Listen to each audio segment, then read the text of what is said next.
Toy Power Podcast is a free podcast made possible by the support of our awesome Patreon sponsors.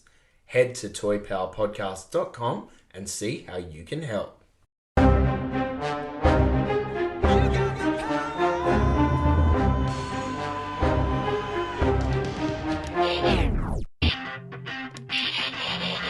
Oh yeah, this is power.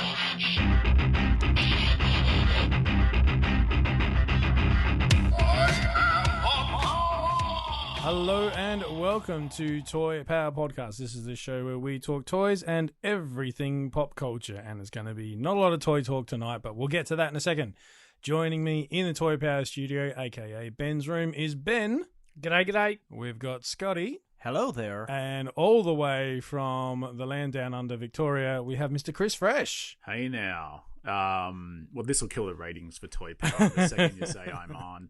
But no, good to be back in Ben's room, which is different. We did it at Trent's last time. I noticed Trent's not here. And he wasn't at dinner last night either. Shame. And he sort of shunned me at Doncaster Shopping Centre a few months ago.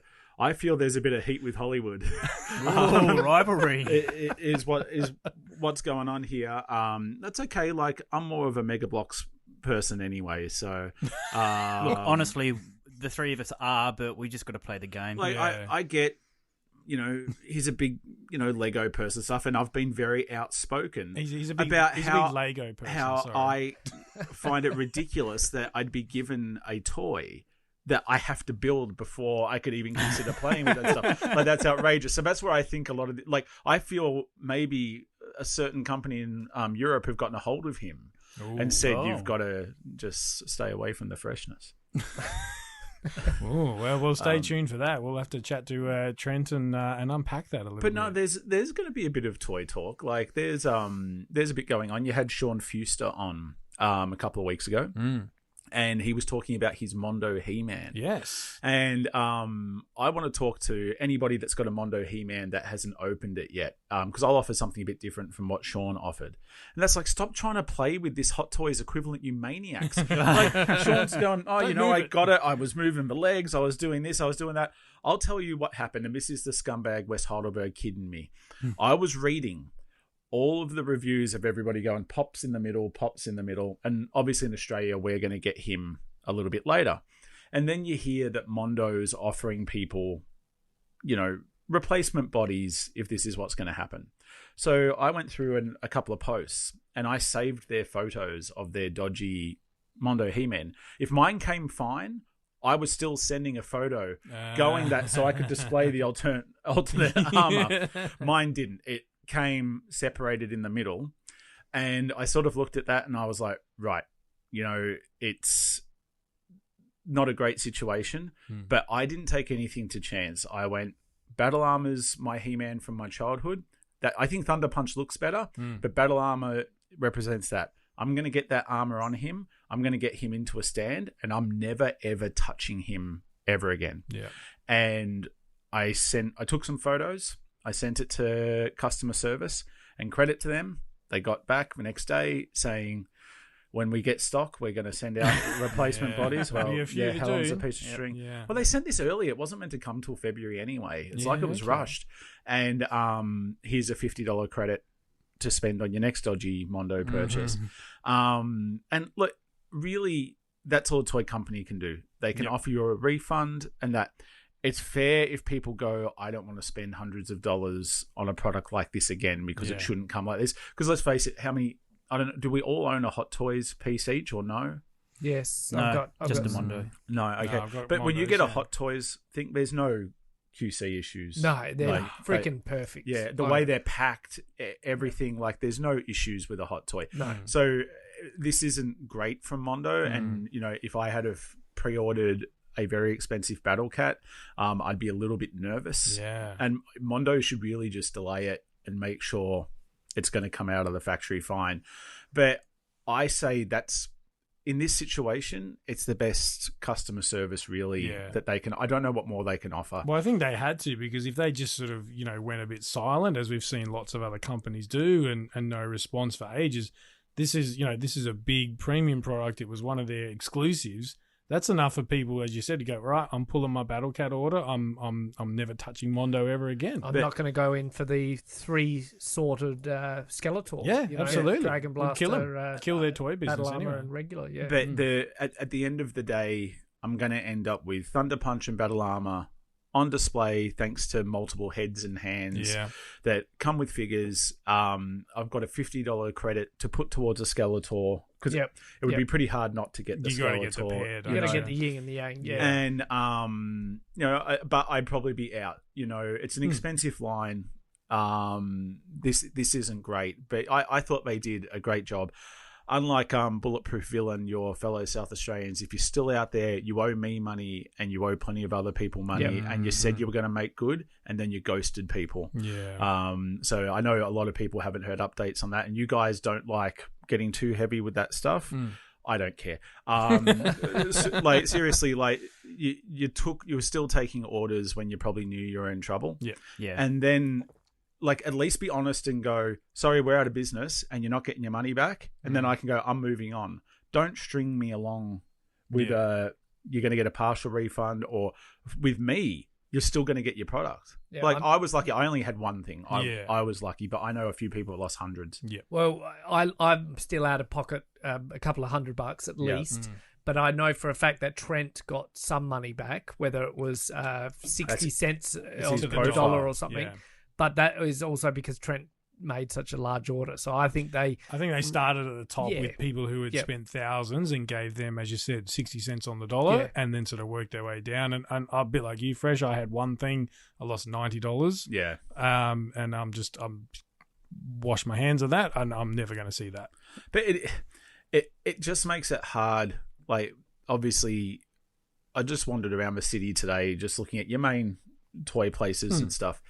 And everything's so expensive, and in Australia, it's so hard to be a collector. Yep. I won't drop names of the smaller collectible stores, but I went to a collectible store in the city, and it's a lot of money what they're charging for figures.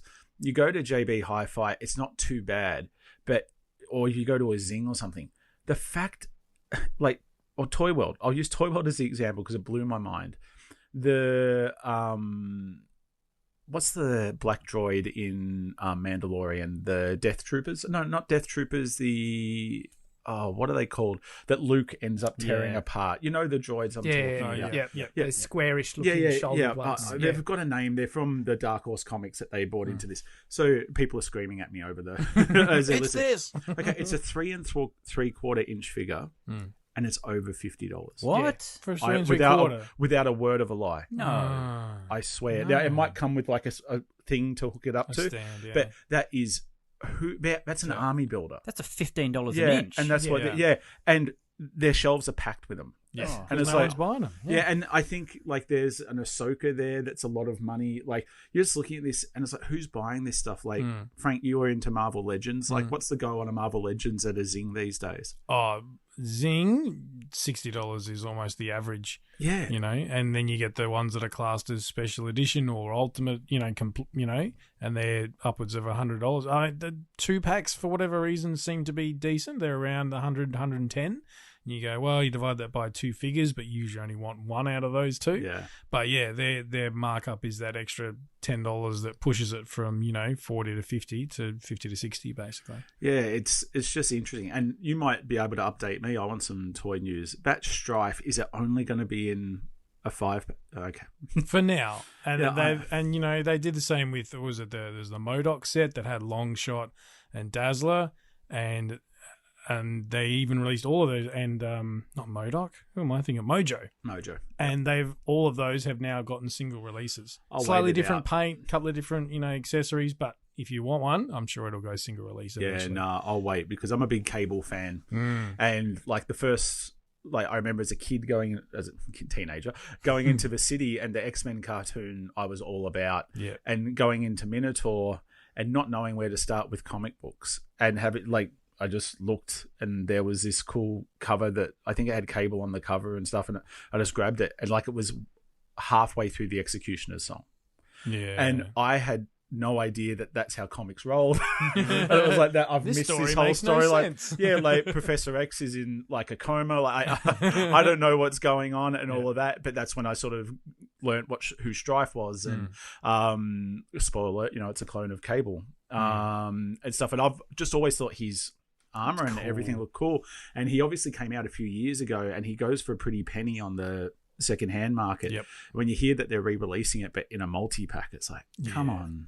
Because everyone else in that multi-pack is like D-level obscure, like, and it's they're going that way they can go, well, fans are saying they want to complete whatever various obscure teams.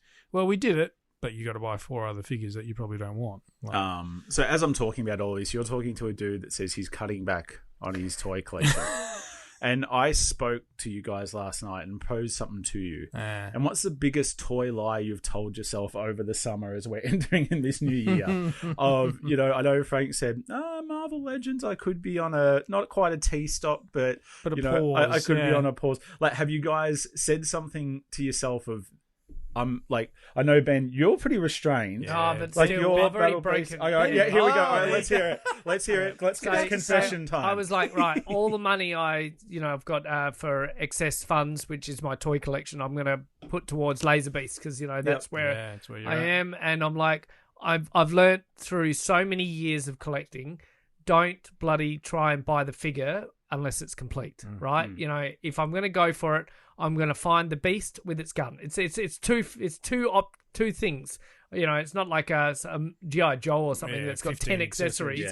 It's the beast and the gun. And of course the gun is extremely hard to find. So I'm like, right, just be patient, look for the best shipping options and things. And I'm having not much trouble, not much luck with the finding the guns. Plenty of laser beasts out there and things, but not many are complete that ship to Australia. I need to put that little asterisk on the end of it that don't ship to Australia. So I'm like, a bit woed and upset and things. And then one of my warrior beasts comes up for offer, and that was about $130 Australian or something. The one I'm missing, so I jumped in on that, and it's but not complete though. No, it's complete. It's actually a reissue. The original one goes for well over $200 without even his all he's got is like a sort of a Conan brown vest type thing that just sits over his head and it goes over his chest and back. And to find that is, you might as well just custom make it. It's impossible. Just cloth, is it? It's just cloth, just furry bare cloth type thing. And so I've because the Zolo World, they've got the Remco license. They've done a reissue. Someone in the States was selling one carded, so I'm like, I'm going to jump on that and buy him and complete my collection. But it goes against my. So the year of the Laser Beast is already over. Yeah, well, no, it's not over, not by a long shot. But I just I've already broken my my focus because the market's so dry, and I've jumped on early and I was able to grab a few laser beasts from a few reputable sellers that I knew had them, unfortunately I've expelled those sources now. I'm still waiting for some of them to actually arrive at my house, but nice. It is what it is, and I've even keeping an eye on that Mattel exclusives Camo Khan that came out just a little while ago. I can get one off eBay for $120. Yeah, okay. Brand new. Very, very interested because he is. So that came and went pretty quick on. I mean, I don't. That's the thing. So frustrating. You turn off your hyper focus on a toy line because I don't follow Origins as close as I used to do with classics, and therefore I didn't know what time it was going up for grabs. And these things are only order of limit of 2. So Trent got one for himself, got one for Scott. That's reasonable because Scott and Trent are all in on that line. Yep. But that leaves me high and dry, and and I just it's unfortunate that those sort of circumstances where international miss out because. But at the same time, I applaud them for the limit of 2 because then you don't get shops. Buying 10 at once and selling 9 of them in their bricks and mortar or online. So, you're damned if you do, damned if you don't. I just completely slept on it. Didn't know the times and legit slept on it. Like, Yeah, I did. I did. 4 a.m. You were asleep. Yeah, exactly. Not Crazy even thinking times. of camo cards. Yeah. Scotty, have you cracked on anything that you've gone, I'm not buying anything, but here you are, you've been buying, or? Well, my toy lie is a little different. And we kind of touched on this last night when you made mention you hadn't seen my toy room. I jokingly responded, neither have I. It's not because it's overcrowded or I've got too much stock. I have a disease where nothing can stay set, that I constantly have to change the display, change the figures, strip a shelf out, rebuild it. And at the moment, because of the arrival of Galactus and an influx of other Fantastic Four related toys, I have a whole wall at the moment just stripped off and buried around the room. So the toy lie that I've told myself is that I will have half the year where the room will be built and on display and uninterrupted. So I can actually go into the room without having to tread a careful path amongst toys and shelves and boxes, because that's what I had to do today. I have a pathway through my room to get to my shelf to keep working on it. So it's a little frustrating. So, Scotty, with Galactus, I don't know if I'm sure people have done it in terms of display. Like, I'm sure it looks amazing when you put the Marvel and stuff. Do you have Marvel Universe figures that would scale smaller, that I think would look even cooler? That scale much better. I've seen some pictures to that have? effect, and they look, closer to what you'd see on the Because comic book page. are they expensive to get on the secondary market? I'm hearing a DC crossover where you're got your superpowers fighting the Galactus, mate. That'd be some cool photos. Yeah. No, I don't have figures like that, but I regret not getting more of them because they were so cheap. Like Kmart couldn't give them away like 10 years ago, and they're so easy to display just because they're small. Yep. Like they don't take up the room, and they're quite good. I've gone to get Cable with Hope. I've got Deadpool. I've got Iron Man. I've got a couple of them.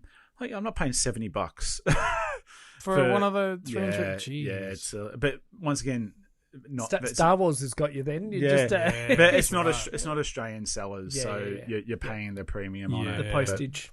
But yeah, it's just an idea I'm putting into your head that you could start a new collection to put around your Galactus. Not that I'm trying to encourage anything. I wouldn't do that. Is that another toy line? I won't start another toy line. I will not start any new lines in 2023. Parker, what about you? Look, the obvious one I've said is I'm going vintage this year. So far, so good. But I still find it very hard to go past those posts where, local guys in Australia go, no, I'm clearing out my Marvel Legends collection. I'm just going, I want that one. No, keep scrolling. I have sort of made my first big vintage purchase just the other day. It hasn't arrived just yet, but a local guy on one of the Facebook groups was selling his vintage Turtles collection. I'm looking at it going, I've got everything that... Oh, that's one of the Dino Turtles where they've come from late 96, 97. 97. 97, yep. $300 just for a figure, no accessories, but it's in good nick. It wasn't scuffed up and missing. Is the Stego Raff, and he's got the spines on the back, and typically they snap off or whatever. They were all complete. So I was like, do you know what? In Australia, like, I'm not paying $300 and then another 120 shipping. You don't see that. So I've jumped on that, and that in itself has sort of hurt the funds a little bit. So I don't go in on your average Marvel Legends and stuff. So far, so good, but I just know later in the year, Hasbro's going to reveal something, from Legends, and I'll be like, damn it, I need to. So, well, they almost need to pull a rabbit out of their hat. They're in trouble at the moment with those layoffs and stuff. But it's their own doing. Yep. Like that.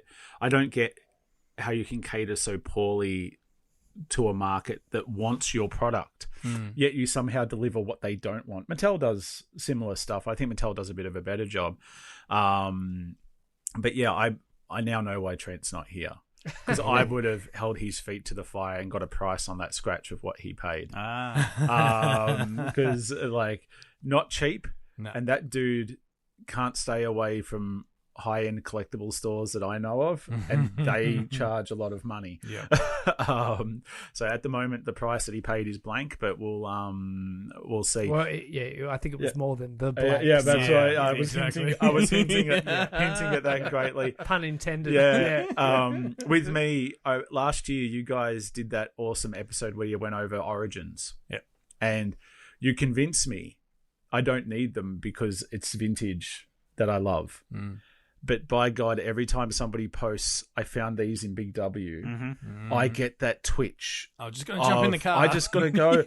And it's habit of I want to go down to Big W, and if I see it on my shelf, I'm going to grab it. And it's like a habit I can't kick. Yep. Oh, yeah. Yep. And do I need Snake Armor He-Man?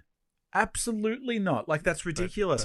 But if I see him, am I going to get him? Yep. Yeah. If I'm in Big W tomorrow and there's a Snake Armor He-Man, I'm getting him. I've got a sickness. Yeah. It's an illness. I'm the same. I was working down south all this week, and there was a Big W near us. And during we just finished our lunch, and I'm like, you know what? We've got another 10 minutes. I need to go to Big W and have a look in the toy collection. And if they had Pighead and a couple of the other characters that I've already got, Mantana and things, and I'm like, I was frustrated that they're like, oh, they've still got this wave. But at the same time, I'm like, what am I doing? This is good. Why? I don't need this. I don't need this plastic hit, endorphin hit buying tongue lasher or whatever. I don't need them. Yeah.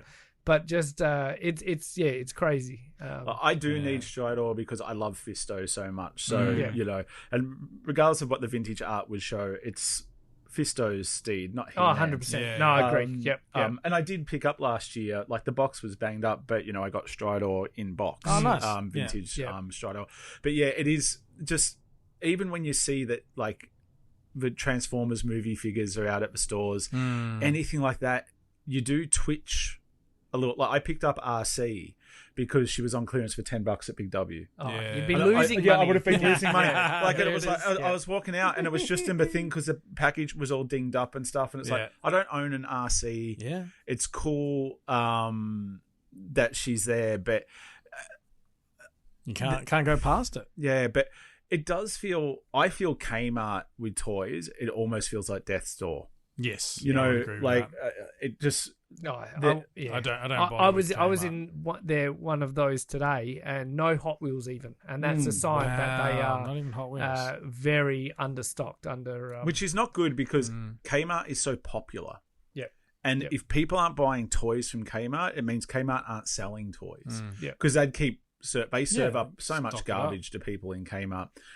It's funny how my teenage daughter loves going to Kmart. It's a thing to go to Kmart because they offer cheap alternatives to stuff that's really expensive. But to see their toy section, it's embarrassing. Sad, a few Gujitsus will sit there, a couple of Transformers boxes that have security tags and they've been destroyed. The Lego as well, that's got the security kit tags and it's been destroyed. It's heartbreaking. Target, it's okay if you're a wrestling collector. They're the only retail place that still stock wrestling figures. But once again, you got to get that wave when it first comes out. Otherwise, only the peg warmers will remain. And it's unfortunate because those same figures will sit there for years. Yeah. And it's everybody's, because I was in the city and the wave must have just got put out and there was a Hogan sitting there. And I picked him up, and once again, that instinct kicks in of, there's a Hogan sitting right here on the shelf. I could buy him. I didn't want him. And I put down, but once he goes, and one or two other characters, that line is going to settle in, and it's not moving. They've still got those goddamn Transformers I stupidly bought last year with the boxes, but you're the one, Frank, that pointed out to me, going, the toy's not a remake, just the box. That's right. And they got me with the box, and I got two of them. I was like, God damn it. I'll sell them on eBay for $5. Yeah, basically. But they still can't get rid of them. Yeah, it's still there. Stuff doesn't shift. But Origins is my lie. I know if I see it on the shelf, and even Masterverse, I don't think they nail a lot of the sculpts on Masterverse stuff. No. I did see there's plenty of Too Bad in the city if people are looking. Too Bad is getting a really he's good. He's tall from what I saw. He stands he's big. He's $52, so he's not he's not cheap. But you could get Too Bad pretty readily in Adelaide. Yeah. But I thought Jitsu's cool, but something about his face. It's because they try and do this real merging of styles. It's not vintage, it's not classics. It's this weird space in the middle, hyper detailed, but anime. Then so it's this.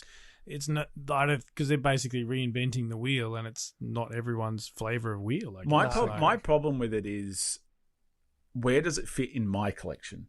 Like it's not as good as classics. Not even close. No. It's not even as good as 2000X in my opinion. Like there might be one or two. I think the articulation kills it. Yeah. But as far as it doesn't have a cartoon backing it, like a lot of these new Eternia and Masterverse haven't had their character debut on Kevin Smith's Masters of the Universe yet. And if they have, it's been a background character running past, or 3 seconds Blades there, or Pighead or Pig Boy. Big boy. Yeah. So I'm very excited to get Pighead, and I've got Sunman behind me, and that's it. That's all I need. And I love Skelly God. So I was, he's a new character. But they don't really fit with, to Chris's point, they don't really fit in with classics, do they? So are they on their own? I'm of the have you looked at my collection? I make it work. I make it work. Fair enough. I mix toys in. I've got the Street Sharks down there in amongst my aliens, and people still look at them. Was that in the movie? I love Ben's collection, but my OCD does go a little nuts with it. The pizza monsters up there because they look like aliens, and to the normal person, they think they were aliens from the cartoon. So I argue that point, but I admit you are correct that classics is far superior. Yeah. But characters like Pighead and Sunman and things, though, they're never going to get a classics figure. They never, they're so unobtainable. Toys, vintage, and I'm excited that they get a new appreciation, and I hope other toy lines, get that sort of thing. Because I noticed Pixel Dan did the thing of all the different He-Man heads about how Mattel's not nailing it, and I agree with him 100%. Like, I assume we all got did we all get the 40th anniversary? No, I think only Trent got it. Oh, I got it. And he just looks pale in the face, and he's got like blush on his cheeks and stuff. And it's like, what do you guys like? How do you go to the effort of making this figure that everybody would go crazy for? And then you sort of drop the ball on the face, and it's like... Well, same thing, you wind back to 2008, you look at that original He-Man up there. Reissued that. That is a very pink face and the blush look, and they reissued him when they had the original yellow burst on the bottom, and they took away all the pink. Took them 2 goes to get it right in the classics as well. Exactly. So but I agree, Fresh, that was not the definitive 40th anniversary He-Man that I wanted to see. I had the opportunity to buy it, and I passed on it. Have I been able to get the 2-pack at retail? Not, you got it on the Mattel Creations, which is great. Yeah. Beautiful packaging and all that jazz. But I just wish it was more readily available to the wider public. There is good stuff out there, and I guess we shouldn't complain if they're making stuff that we don't feel the need to spend, because it's all so expensive. You know?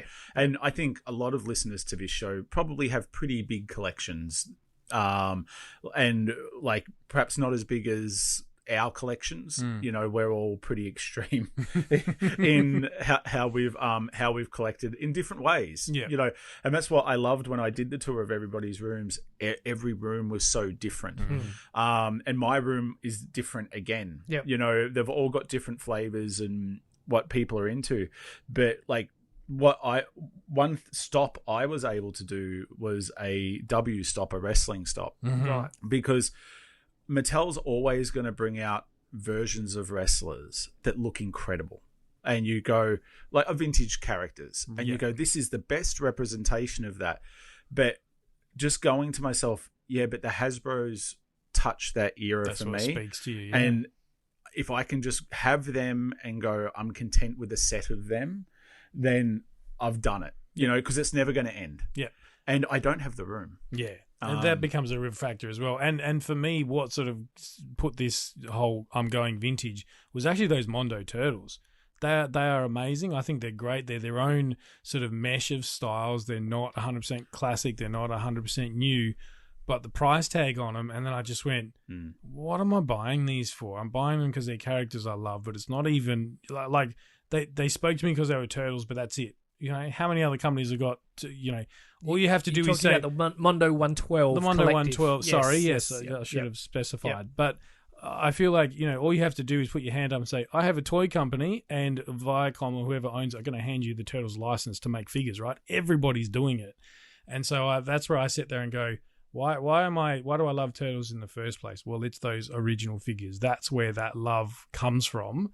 And I've always said to myself when I first started into this toy stuff, I was like, I'm going to complete the Turtles line without perhaps at the time realizing how stupidly big that line is. Yeah.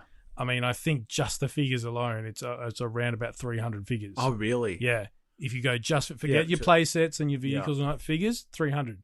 I'm sitting at about 160 odd at the moment. So you go, do you know what? That's okay, but that's what I want to. I've sat around that 150, 160 mark for a long time, and that's what I want to sort of. It's going to take forever, and that's kind of the point. But I'd like to start ticking some of those off. See, there's two sort of turtle things that are outstanding that I need to. I have to get them, and I've got the dilemma. And you guys can advise me, Frank. You can advise me because they will get reissued. Lay down on the chair, Fresh. Yeah. So I love those two lugheads, Bebop and Rocksteady. Mm-hmm. Yep. They're going to reissue. I know it. The giant Bebop and Rocksteady, and they're going to have problems, but they're going to reissue them. Yeah. They're going to be smaller. Yeah, but the vintage giant Bebop and Rocksteady Crazy money. go for crazy money. Do you go, I'm just going to save and be a good boy and hunt the vintage and imagine the postage on getting vintage Bebop and Rocksteady, or do you go, because they're big, huge, 12-inch, or do you just wait it out, let the reissues, pay a quarter of the price maybe, and just be satisfied? Because I would be satisfied with them. It would represent it. It would be close enough, and I could live with it. It's like the Hero Turtles. Well, right? it's exactly to my point at the start of the episode with my Warrior Beast Wolf Warrior. The Wolf Warrior is unobtainable. It's like almost I've got two skull head men or skullmans, and I don't have a Wolf Warrior, right? And Skullman is the pinnacle. It's like the Scratch versus the so he's top of the list. Top of the list. But then the Wolf Warrior goes for as much, but is rarer. And because there's different versions of Skullman, there's only one version of Wolf Warrior. So I've gone down not the bootleg, but the reissue route, because that way I get a pristine figure. He's complete. He's got his he's got his bare chested robe thing on him. And I'll if I ever go to move him on, I'll be very up front saying, hey, he's a reissue, but he's quarter of the price as an original proper one. And I just can't even find one for sale. No one's got one. You type in Wolf Warrior Remco Warrior Beast, you'll never find eBay comes up with your search is nothing. Can't find it on eBay. Wow. So Scotty, so this is my. What would you do? Would you go reissue or original? I'll pose a different question. Okay. An exact replica Shogun Warrior Godzilla gets done. Same size? Yep. Close enough. Like maybe slightly off. Think about how different those big turtles are to what the original ones are. Are they that different? Like what's the difference? I would say they're 20% smaller. Because I heard it was the packaging and it packaging just was an is different, illusion. but I've seen pictures of them side by side out of package, and they're 20% smaller. Oh, that's easily. a decent. Yeah. And the faces. The faces I could live with that. But it's the size that's kind of. Do the is weapons? noticeable. We know the question. Do the weapons go okay with I the believe originals? so, yeah. And that unfortunately, I believe the belts are like some people wanted them for the belts. They're like glued on. Yeah, there was a dude in Adelaide that used to do customs of the belts that make came them up really up 'cause well. they were Yeah, fabric I got them from him. Yeah. But let's say, to Chris's question, let's say there was a Shogun Warriors Godzilla, and it was, let's say 80% of the way there to what the original toy looked like. It's, $150 compared to the price of a legit one. Let's say it's got the tongue mechanism, Yep. but it doesn't have the firing fist. Are you jumping? I'm that guy who wants both, but if I had to choose, I will buy the vintage. Okay. Because it is the. So for 300, you can get the reissue, or for 900, you can get the vintage. I want the best. Okay. That's okay. what Look at you, Mr. Moneybags. Playing the long game. If I can have the best, if I can work towards it, I want to reward myself with that. That's what I will be satisfied with. It's that real patience game. Frank, isn't it? what about you? with the Bebop and Rocksteady specifically, I'd probably get the reissues. Once I actually had a deal with someone from Tasmania who was selling both Bebop and Rocksteady with the weapons. And it was like $300 for the pair. And I'm like, done. Take my money. Here. It's sold. I'll pay whatever, shipping, whatever. Do it. And then they just ghosted me and just no replies, nothing. My best bet is that someone saw my comment and said, I'll give you $600 for the pair. Of course, because now you've spooked me though, because Bebop and Rocksteady are two that you don't want to be dwarfed by your other turtles on display. If they're that bit smaller, like everything else, how can Playmates get that so wrong? I don't know. Well, they've been getting it wrong for so long, and only recently have they reissued the Turtles finally with the original card backs and things. And they're like, look, everyone likes us for once. Let's keep doing that. But then they've gone a step backwards with the Giants and haven't quite seen the light of day with their troublesome in the past. I mean, I've heard stories that some of the molds for those got lost, but in essence, those upscaled Turtles are the original molds just blown up, 50% size type thing. So I don't know how they got it so wrong. Gentle Giant created the Giants, of the superpowers, G.I. Joe, who else? Star Wars is very famous for the Giants. They never had Giants. All they did was buy a premium version of each character, scanned it from every angle possible, and did the data, and then blew it up. And that's so it's doable. It's just how much effort you want to put in. Because it's like when the blimp came out, and I said to Frank, "I'm getting that blimp because I can never get a blimp that holds its air." And it was like, excellent. I don't care about the rest of it. I want the balloon, and it's like, the balloon doesn't fit. And I was about to swear. I was like, I just can't believe that they'd go to that effort. And then not at the same time. Like, it's like, who's taking those shortcuts? It's like in the movie Elf when James Caan's character doesn't care that a whole page is missing in the book and just sends it out to print and goes, it doesn't matter what the kids care about what happens. It is a thing, but I know they're going to do Bebop and Rocksteady. It's just hard because I look for those figures constantly, and you can't. $300 US is what you're looking for before shipping. Absolutely. I was annoyed.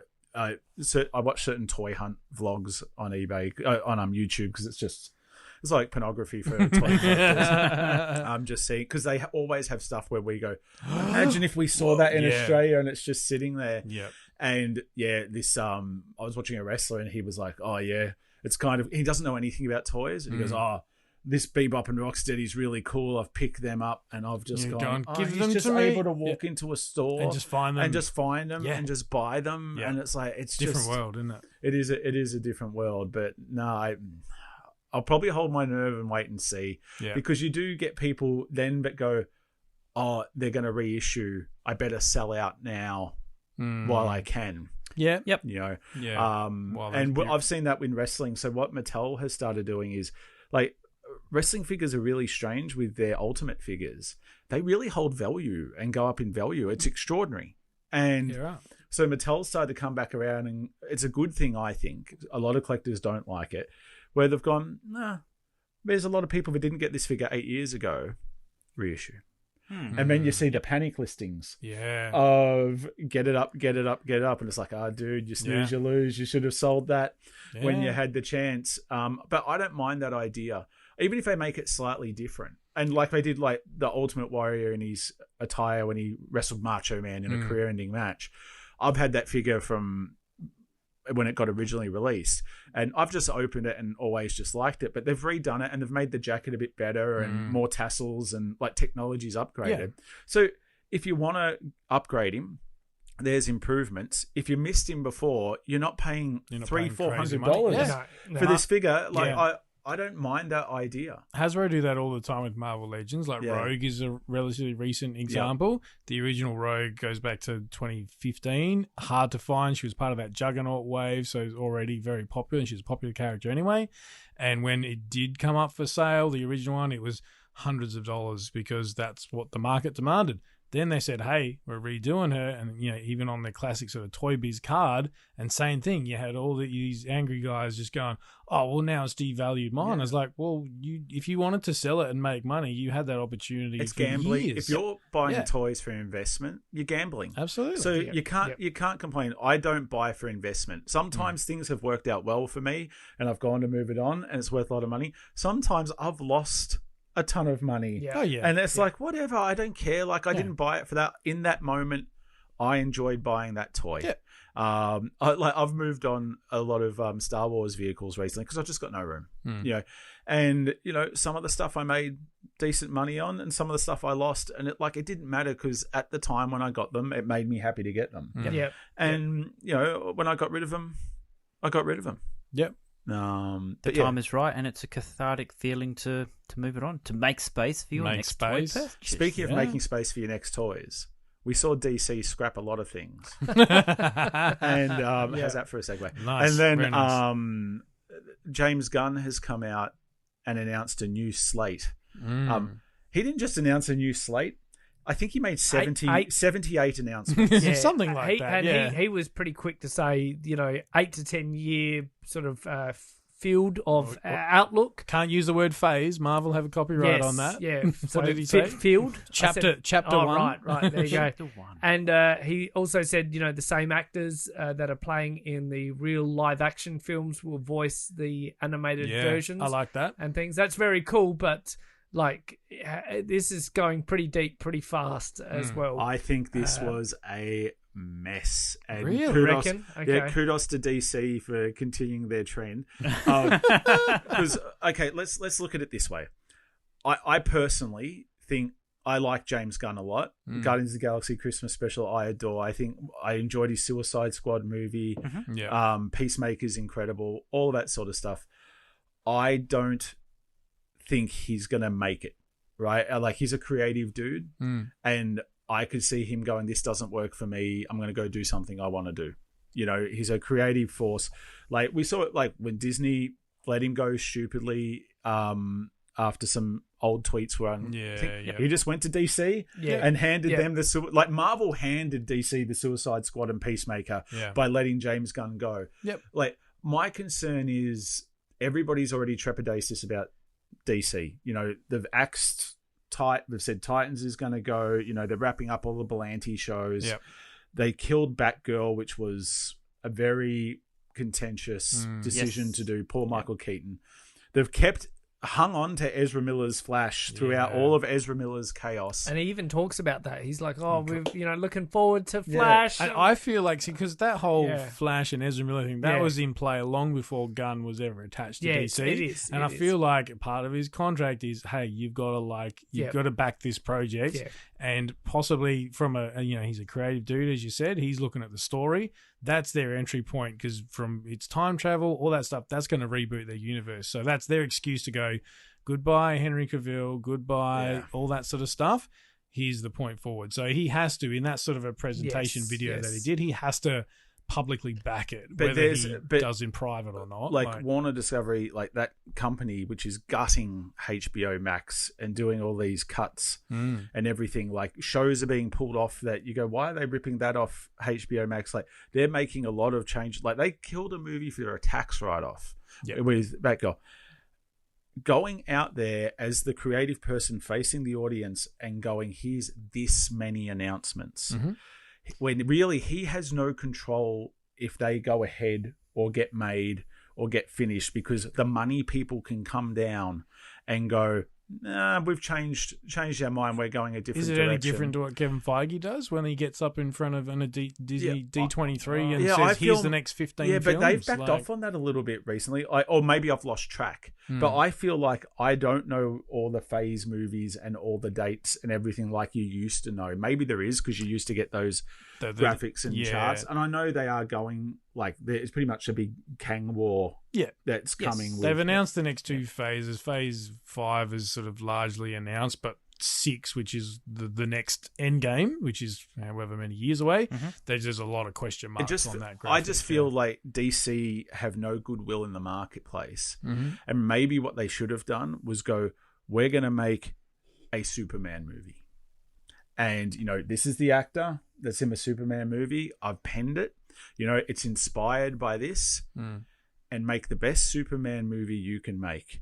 Have everybody walk out of there and go, clap. This dude, Yeah. we want more from him. And then have him cheekily come out and go, next He is. 3 projects, There's more. right? Get him again. Sure. Instead, I sat there and I was listening. He goes, Waller. And it's like, Waller would be cool, sure, but it's not inspired. He went for the cartoon. And it's like, all right. And then it started branching out, and I was like, what's the time frame on this? You're giving us a lot of info.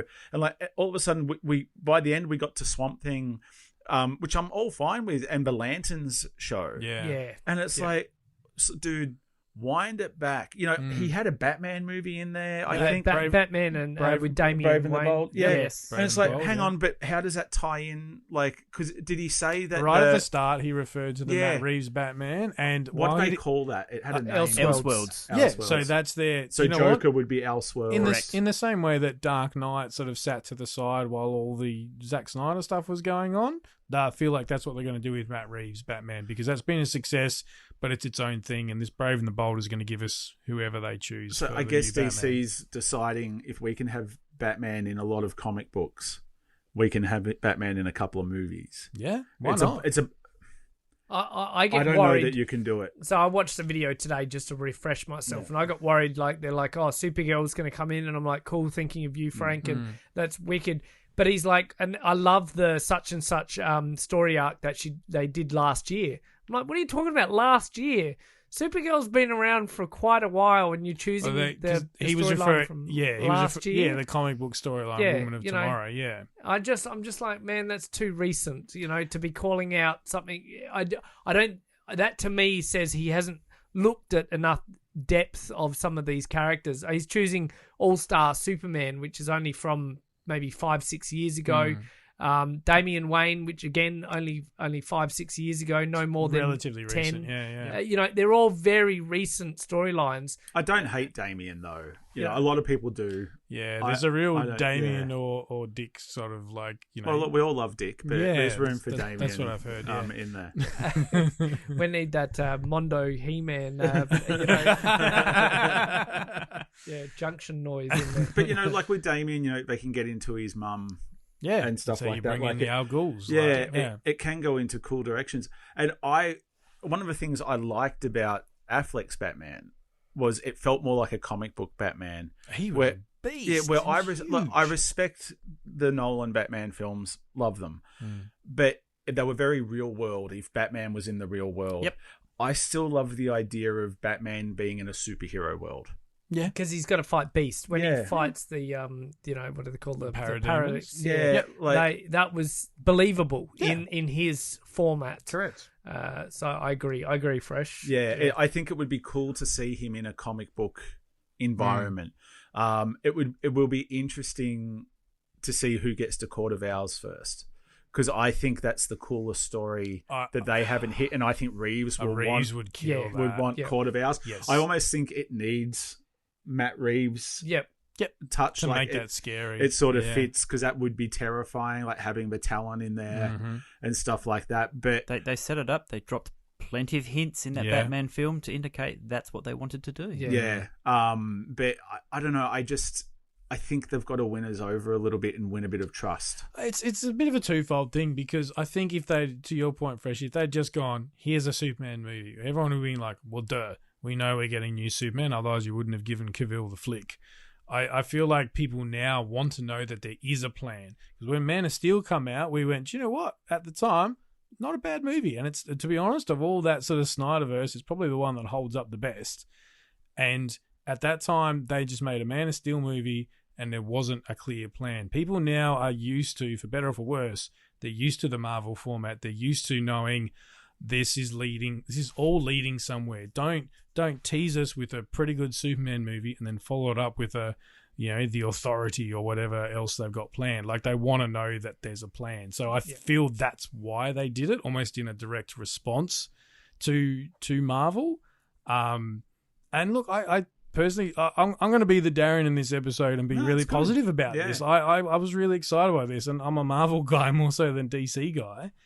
I think from what the reading I've read, and again, I'm not in the boardroom and stuff, but the creative control aspect of it, they've gone, you're James Gunn, you do you, right? DC and their executives are famous for meddling in things and demanding rewrites and make the movie all about toys, Batman and Robin style. They've finally, it's taken them 20 years, they've finally learnt that lesson.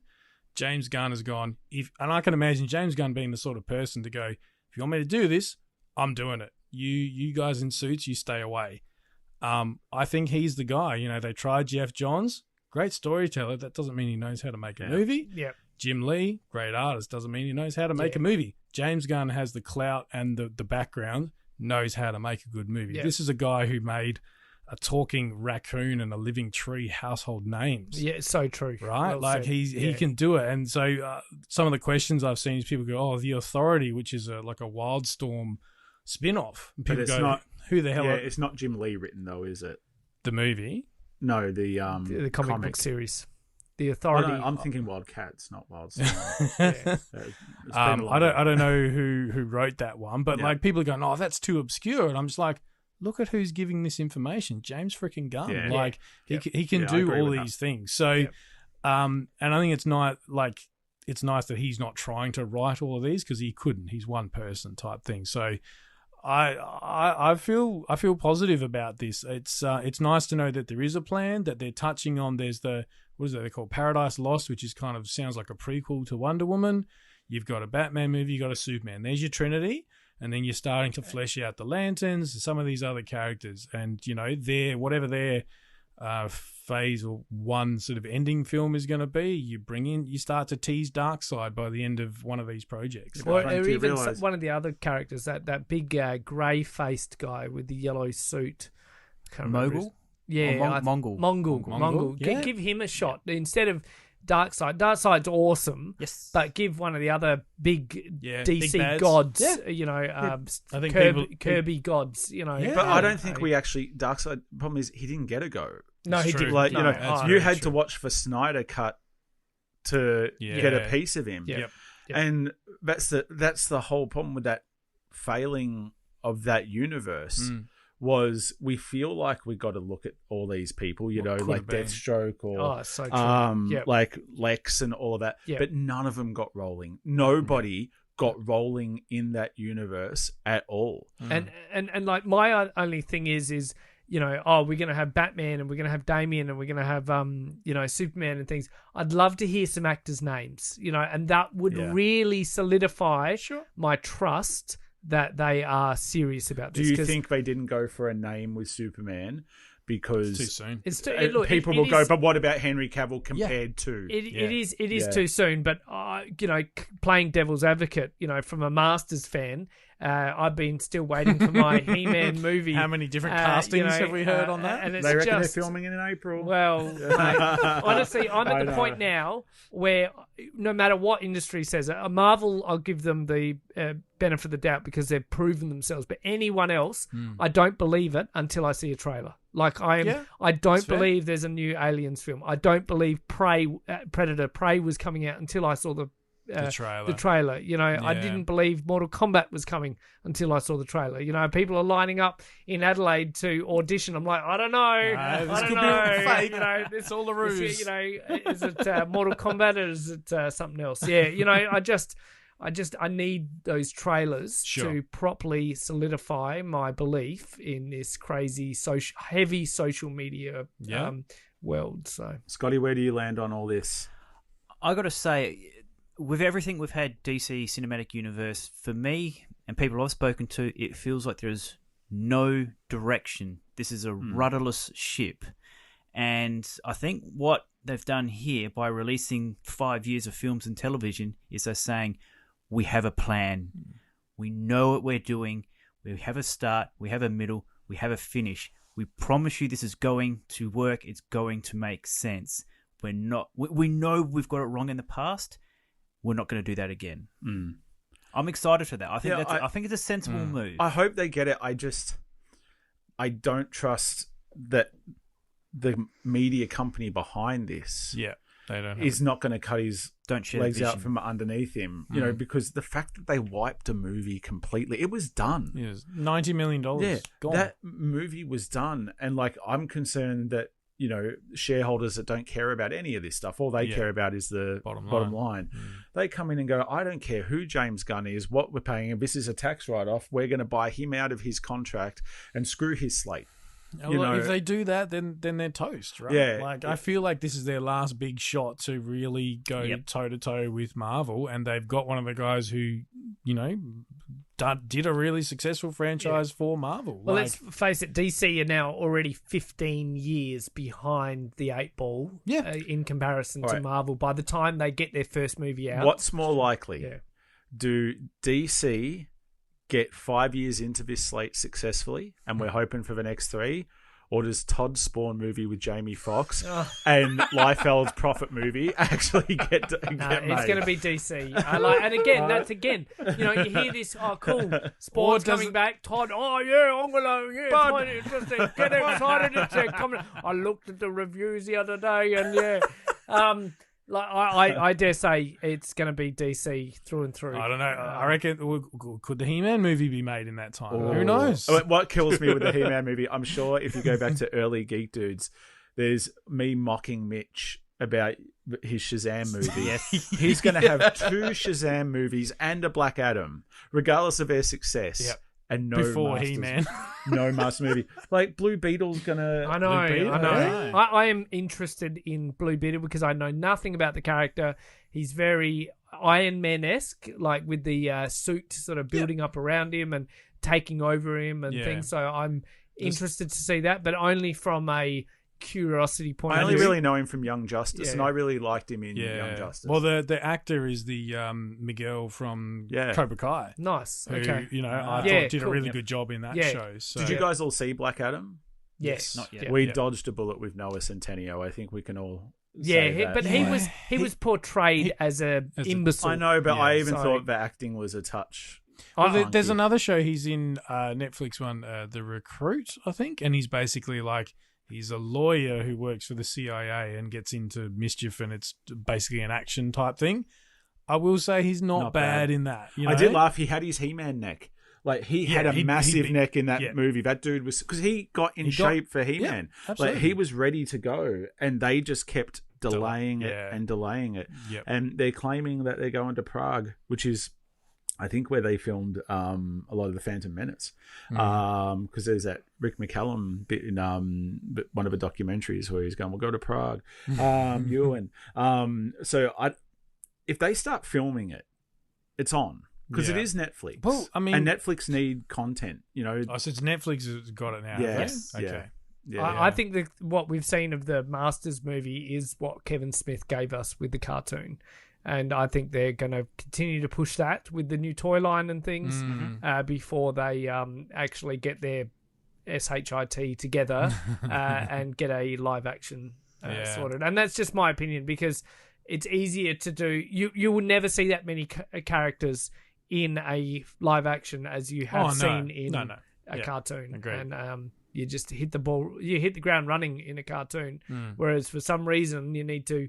And that's what the world, and that's what scares me about these DC things. And Batman's going to have Damian Wayne in it, Brave and the Bold and things. I'm like, man, you're traveling too fast. See, I think I think Batman's the only character you can do that with because it's done. We don't need to see the pearls falling. We don't need to see Crime Alley again. Yeah. Everybody knows who Batman is. Flash forward 10 years. Oh my God, I've got a son, and the story spills out from there. I think I agree 100%. Superman, you could get away with possibly an origin story, in similar to way as Man of Steel did it. Yeah. But that's why I'm excited about Supergirl. See her origin story. Superman was landed in the perfect climate to be raised and things, whereas Supergirl had a very rough upbringing and a very, there was even a story arc where she was brainwashed by Lex Luthor and, fought against Superman. And then, went against, was on the side of Darkseid, got brainwashed. So she's very perceivable, into the different person, given what a story arc is being told. So I'm quite, I'm probably more excited to see her movie than I am another Superman. Sure. Yeah, like, if they can land it, I'm all for it. I'm just skeptical. Like, I don't even blame James Gunn. And poor James Gunn, he's set up as the scapegoat here if it doesn't hit, because he's now the front man that's come out and said, we're doing this, this, this, and this. And it's not even done at a panel to rev everybody up at San Diego. Yeah, it was that's a just good call. uninspired and dropped on YouTube. You know, It was a like, little dry. It was, and it's like, they could have waited till San Diego. It's only a few months. Have him come out on stage like a hero, and really hyped it. Yeah, and if the Flash is terrible, you could have gone, sorry about that, but guess what's coming?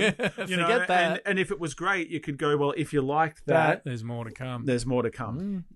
What they're going to do at San Diego, and this is in my head, your actor reveals. Casting. Yes.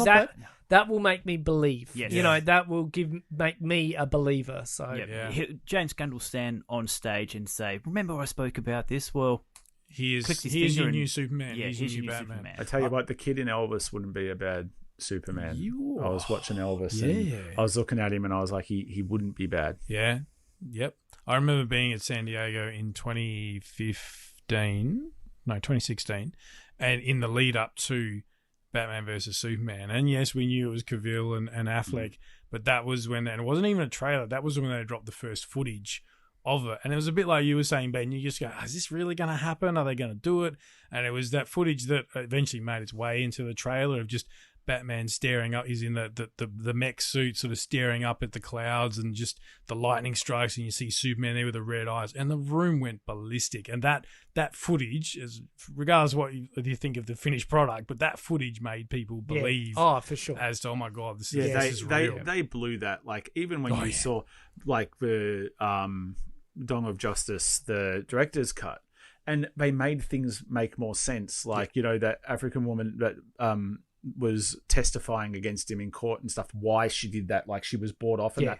All of that got skipped in the original thing, and it just made no sense. Like, all they had to do was add 15 minutes to the movie, and it would have been a more coherent movie. But I used to joke that all DC would have to do is put Batman versus Superman on a poster, Well, they and did it would that be the in highest, in that Will what Smith movie. and that it would be the highest, Yeah. and it would be the highest grossing film of all time. Yeah. And they it was somehow not. made the movie, and and it wasn't. But then I always felt, we're going back in time now, but like, they gave away Doomsday in the trailer. Like, trailers, but then they gave away Hulk in Thor 3. Ragnarok. they released too many. Like, Yeah. there's too many trailers. Marvel, Yeah. you watch the first trailer and then you just shut your eyes and hope for the best, because like the trailers reveal too much. But you're right with not believing stuff till it gets done. Like, my daughter was saying to me, I can't wait to the end of the year for that Star Wars movie to come out. And I said, oh, Bub, I got some bad news for you. Like, Patty Jenkins made a Wonder Woman sequel that people didn't like, and Ghostbusters ain't coming out this year either. Have they filmed it? I don't think so. No. And it's a shame, because I just watched Afterlife again. That movie is so good. Oh, Are they not doing I heard they were doing a sequel. They are doing but a it's sequel, meant to but it's come out not this going to year. come out this year. It'll No come way. out next year at the earliest. Yeah, there's no way. I agree with you. I There's no believe way. there will be a sequel, but in the time frame that they've projected. Right. That was one of the ones that was like, it's coming out December 26th. It's like, no, it's not going to make It's it. like, It's you gonna- keep dragging that 2024. out, and Phoebe's going to be 8 foot tall. Yeah. That's where James Cameron was clever. Say what you will about your own personal opinion about Avatar, The Way of the Water, but he filmed 2 or 3 movies at once Back to back. to make sure those kids don't grow up. And he used the common word that, I don't want the Stranger Things scenario to happen to these kids, where I'm almost forced to, Flash strap forward. down number 9, what's her name? Billy Bobby Brown. Billy Bobby Brown's chest, because she's becoming she's too growing to mature. a woman, and those sort of scenarios are real, things How that lucky happen. was the Wonder Years that Fred Savage just looked like he was 14? Like the whole For time. 8 years. Like, I just don't know. Sorry for everybody, that's a very dated reference. I think the modern equivalent is Paul Rudd.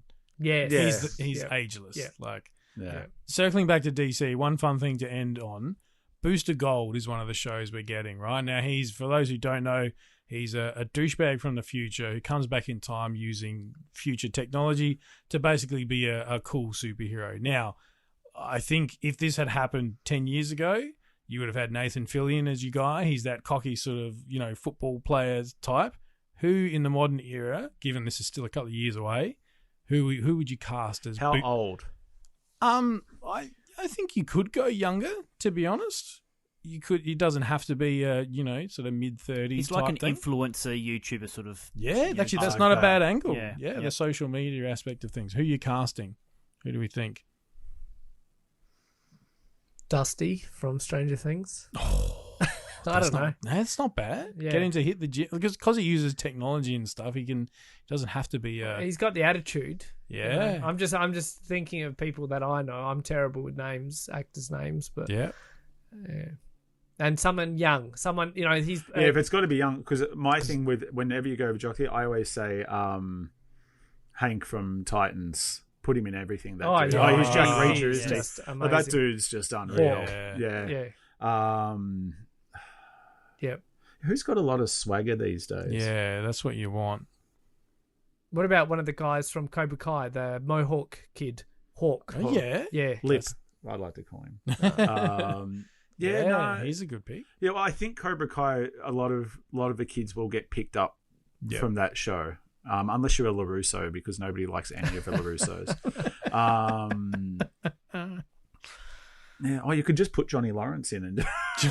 Yes, he's my favourite. Yeah. He's just I don't know. What do you reckon, Scotty? Who would you put in as Booster Gold? I was hoping it wouldn't come to me. I'm trying to think I could see it in your eyes. That's why I was just trying to think of the most conceited douchebag who's just so full of himself that we see on television, because that's essentially who it is. Can't believe you said Trent. Oh my god! Wow! He's not even here to defend You himself. don't turn up, you can't defend yourself. I mean, if he wasn't already attached to something like Deadpool, I'd have said Ryan Reynolds is your guy. You talk about swagger and being a smart mouth. What about long distance running Davey Damaged? 4 or 5 ultra marathons later, bang, good to go. It's probably too fit. Well, once again, Austin Butler from Elvis could play that role. The young, like his swagger as Elvis is pretty good. I think there's so much pressure on being cast as Batman and Superman, though. If they go for unknowns, it's But there was so much controversy about the latest Batman being tied to the vampire. What's his name? Rob Pattinson. Yeah, Rob Pattinson. But you knew he was going to be good. I saw some cool black and wicked black and white movie with him in it. I'm sold. He can do anything. He's dropped an F-bomb. I can't believe it. You weren't meant to highlight that. You were just gloss over it. I can't believe the language on this show. It's terrible. The first one for the year? It's because you brought such high quality scotch to the table. I'm used to just drinking beers, and I'm all good. But look, it's good from a nerd perspective if this stuff can take off. Yeah. That's ideally what you want. It's good for Todd. He'll be pumping out so many action figures. Man. That dude, he won't have time for his Spawn project on the side. I mean, in the time we've done this recording, he's revealed 8 more figures. Let's be honest. So if he could get Spawn with Jamie Foxx, it would be interesting to see, because the 90s movie is so terrible. Yeah, it won awards for its special effects, but even that how could it? So dated. Mouth couldn't move. It was just. What you could do back then on Windows 95 is pretty amazing. So that's what you get when you do your programming on a C64. Yeah. That was those graphics. PowerPoint. I'm going to give a shout out to Dirty Uncle Mitch, because I know we're about to close, and we're about to do something involving him. But if you have Binge and you're a subscriber to Binge, they've put up the Spawn animated series. I've got to watch that. That's on my. Yeah, have you not seen it? No, it's on my need to watch list. It's from the late 90s. But the hidden gem on these is Todd introduces each episode, and it's the greatest thing ever. He is acting so cool and mysterious and stuff as he's introducing these episodes. This is so dark. And it is just amazing. Mitch is you've just got to check out the Todd intro. Okay. And it's so good. But what Dirty Uncle Mitch did, he's like Santa Claus. He has sent in a lucky dip to the Toy Power crew and made me smuggle it across the border into Adelaide because I don't know. He has wrapped the gifts. I do not know what is in here, so it will be a surprise for me. Luckily, you didn't catch a plane, and did you wrap all your own luggage? Did you pack all your own luggage? No, yeah, but we're not going to believe that. Bend over, sir. And I've never seen this before. Now, Scotty, he had a gift for you, and you know what it is, and you've received it. The funny thing is, the gift he got for Scotty, when he was telling me what it was going to be, I go, you can't just give that to him. You have to ask him, does he want this? Because this is a menace of a collectible, and if you don't have a lot of room, it's an eyesore in your collection. Apparently, Scotty, you accepted these. You wanted to be fisted. I did. I have accepted a fisting from that Uncle Mitch. And it is a set of wearable thing fists, gloves to put on. Like the big foam ones? Sort of like the Hulk smash that a lot of people would be familiar with. But these are inspired from obviously the Fantastic Four trashy films from the 2000s. Oh wow! Look at still in the box, eh? Yeah, still in the box. They look. Look at that sun faded packaging. Right. So what's great is because Mitch isn't here, he's only explained to me once the rules of this. Okay. And already there's like too many presents, and I don't know how it works. So I'm just going to put them all here. You guys, now Frank and Ben are going to draw for themselves. Sure. Scotty, you're going to draw for Trent. Mm-hmm. And then there's another one in there, and you're going to draw for you because I assume it's for you. Okay, let's go for that. And if it's not, he can just message and go, "Hey, Fresh got that wrong. That was for him." Yeah. But I don't think it was. So I'm going to bring this into the table. Let's clear some room here. Now these could go any. I don't know what's in them. It's a mystery to me as well. They've been wrapped in Mickey Christmas paper. So who wants to go first in choosing a gift? Choose wisely. All right, rock, paper, scissors, Frank. Rock, paper, scissors. There you go. Frank's drawn first. All right, I'll go this one here. It's looking very cardbacky with a bubble on it. Let's have a look what we have here. It'd be funny if they've got tags on it and they're meant to be going to you guys. Yeah. I'll just randomly take it. Oh wow, what is this? Vintage gargoyles. Gargoyles! Oh wow! Still in the caliber box. of what to look forward to. This is the token female figure in the show, if I recall. She's the cop who befriends the gargoyles. Eliza comes with a jetpack that looks very Batman and Robin era. Wow, I do not have any gargoyles in my collection until this point in time. Well, you do now. I do. Check out Frank's listings on eBay. All right, sick. Go, Benno. I'm going to grab this one at the front here. It's another looking cardback-esque item. Let's just crank that. All wrapped the same. The Mickey Mouse Father Christmas hat. Okay. Oh, it looks very Hook-esque to me. Hook from Kenner. And it's Captain Hook himself. Nice. Swiss Army Captain Hook. Ooh. Very, very neat indeed. Played by... Dustin Hoffman. Dustin Hoffman, of course. What I love about Mitch, this is, I believe, come from the personal collection of Mitch. Oh, somebody was playing the speculator market in the 90s as an adult and just buying carded figures and just keeping this will be worth something one day. Scotty, I'll get you to draw for Trent. Fun fact, I had the playset, like one of the little raft playsets of Hook. Hook playset, and it came with a yellow crossbow, which was extremely similar to the Master Universe crossbows and hooks. And then when it came up on action figure identification, I was like, that's from Hook. That's not Masters. And I kind of want it back just so I can have that yellow crossbow. But not willing to buy I don't want the rest of the rest of the set. There wouldn't be a lot of Dustin Hoffman. No. So you've drawn this for Trent? Sure. All right. I'm going to open it up for old Hollywood. What have we got here? Goonies. It's Sloth from the Goonies. Oh, that's a wicked score. Look at that. Hey, you guys! And Scotty, I'll get you to draw one. And as I said, I don't know, I guess. Yeah, go for it. Yep. It's a big one. It's large. It's got a very big bubble on it, hasn't it, guys? I don't know if this is Looks also like it's meant got to a be for circular Trent bubble or what on the the story card. is. Of all the things that I could have picked, gentlemen, you will not believe. Oh, nice. Holy was shit! meant to I think I be. wrote this script myself. Do you It's have meant it? to be. Do you have that? Mitch, believe it or not, I do not have this one Oh, mint wow. on card. And tell This- the audience what it is, because So I got very excited and carried away there. So this is, of Wow. course, Vintage Toy Biz Fantastic Four. It's Benjamin J. Grimm in his Thing persona, dressed in his Fantastic Four onesie. So it's not just his That jocks, is he's got figure the full- fate. Yeah, the got full some clothes uniform on. And this is in the last part of the wave of figures that came out. So he actually comes with an accessory base that he stands on as well. It's a pile of rocks that sort of form a footing for him to stand on. This is amazing. Wow. What that could not have worked. How out much would better. have you spewed if one you of the other chose that guys- for Trent and handed it to me, and you would have gone, "Oh, Trent just got the thing." Trent doesn't need that. He's not here to defend himself. We would have had Mate, to do an that's edit and been ruffled Yeah. from some Go paper again. and gone, "Oh, this is how it goes." So that's Merry Christmas from Dirty Uncle Oh Mitch. wow! Thank you Brilliant. very much, Mitchie. Thank you. Much appreciated. Cool. Awesome. All right. I think we better allude to the episode 300. We yes, have some coming up. pretty freaking epic prizes. Yes, we have chosen our toys. We've to give away. chosen a topic, and we have some pretty cool prizes. So it would be awesome to tune in.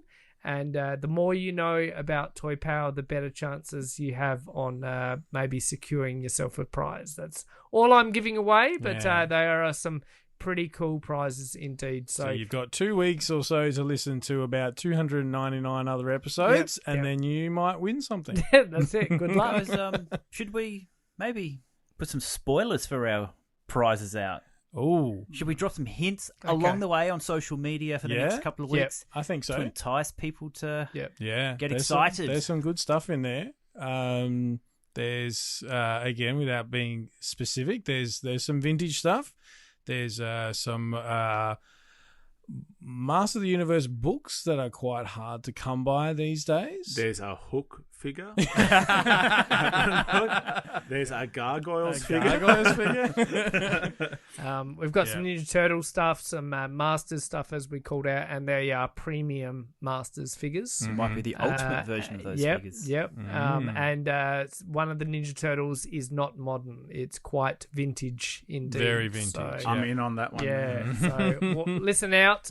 We've got some pretty high end books that cover a lot of toy lines that were never made. So yeah, keep an eye out for those social media things, and please tune in to our live session. On February end of 25th. Yeah. So that'll be Saturday night here in Australia. So 8 o'clock. Scotty, you're the producer. What time are we doing this? By the time we work out all our technical issues, probably about 8 o'clock. Which is 8:30 for normal people. No, right. Yes, you Eastern snob. That's right. The Eastern Coast is the only one that exists. Yeah, beautiful. Mr. Fresh, thank you so much for joining us. No, thanks for having me. And as I always say to all your listeners, subscribe to the Toy Power Patreon. Not only does it help support these guys, but they've got a Discord where there's some awesome people in there from around the world talking about collectibles, just chatting with each other. And even if I don't necessarily post all the time in there, I love seeing everybody's scores or seeing the discussion. There's so many different channels and topics in there. You guys have built a really cool little community of your listeners. And yeah, people should support the show. Beautiful.